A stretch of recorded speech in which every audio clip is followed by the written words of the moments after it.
Our seventh and second last behavior is to continuously seek improvement. Never, ever, ever stop striving to be better, both personally as a leader and collectively as a team or an organization. People and organizations either get better and constantly improve, or they stagnate and wither and fade away.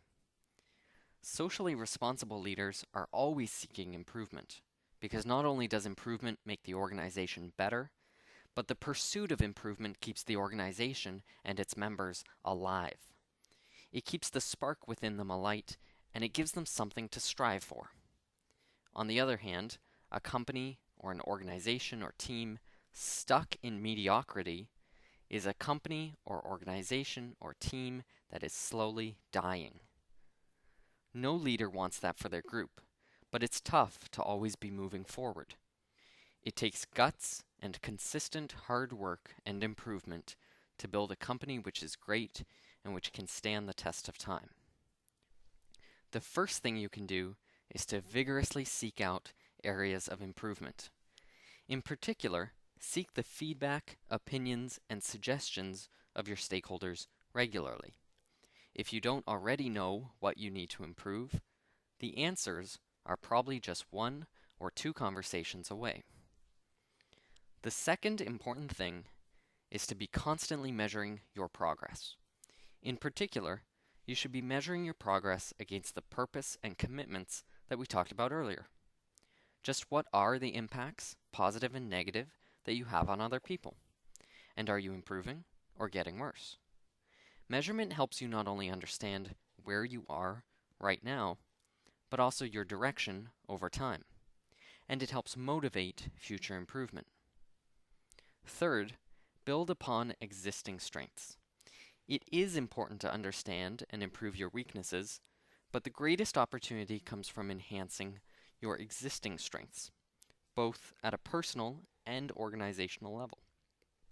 So if you want to achieve really effective continuous improvement, find out what you do well already, and again, you should be engaging other people here, and then perfect those qualities.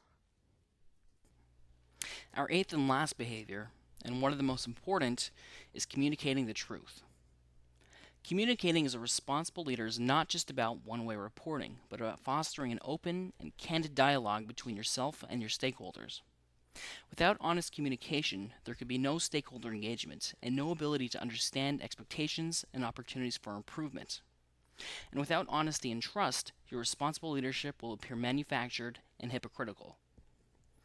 So how do you facilitate open, honest, and two-way communication with your stakeholders? First, communicate goals, activities, and results in a manner that is relevant and interesting to your stakeholders.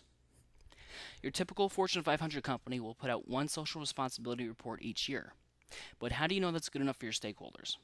Your stakeholder engagement should include asking your stakeholders about how they want to learn about your social responsibility and how frequently they would like to be updated. You may be surprised by how few people are satisfied by just one yearly PDF file. Next, always strive for candor. It may be tempting to focus solely on your achievements, but it's crucial that you also share your failures. Without discussing the commitments that you've fallen short on, your credibility as a responsible leader will not be lasting for very long.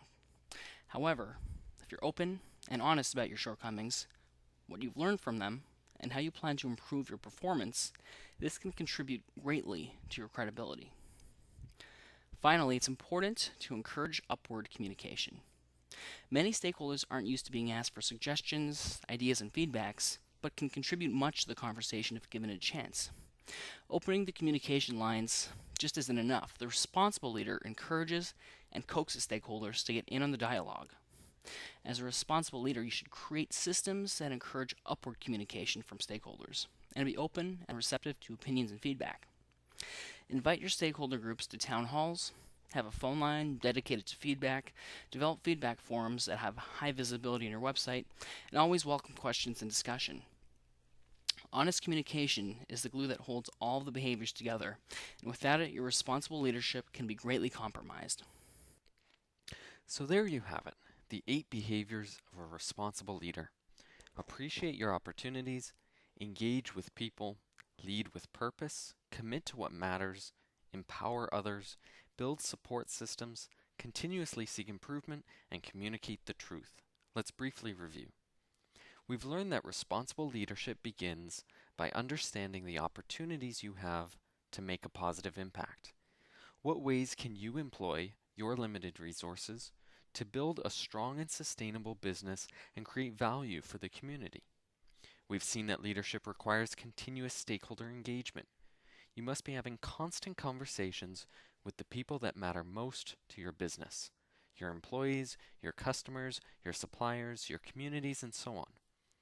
We also know that responsible leadership is based upon a company's higher purpose, its reason for existence, and on a company's commitments, the beliefs it has, and the promises it makes. Responsible leaders help their organizations develop this purpose and these commitments and communicate them loudly and regularly. Responsible leaders are committed to making other people better. They're results and solutions oriented and are constantly providing encouragement. But in addition to empowering people, they build support systems like decision-making systems, policies, training, communication systems, recognition and incentive systems, and so on. Systems that are designed to support the business's purpose and its commitments. Responsible leaders also drive their organizations to continuous improvement. They never accept the status quo, and they're hungry to be better every day, to be a more positive force for society. Finally, they communicate the truth.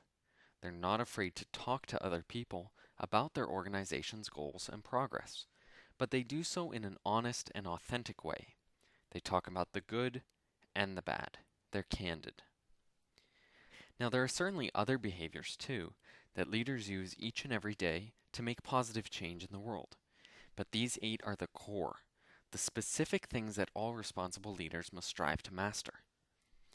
If you take anything away from this webinar, it should be this: these 8 behaviors of responsible leadership will make you a stronger leader if you start implementing them today.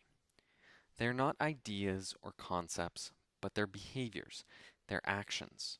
Certainly, they will take time to turn into habits, but there are some things you can do right away to get started, and here are some ideas.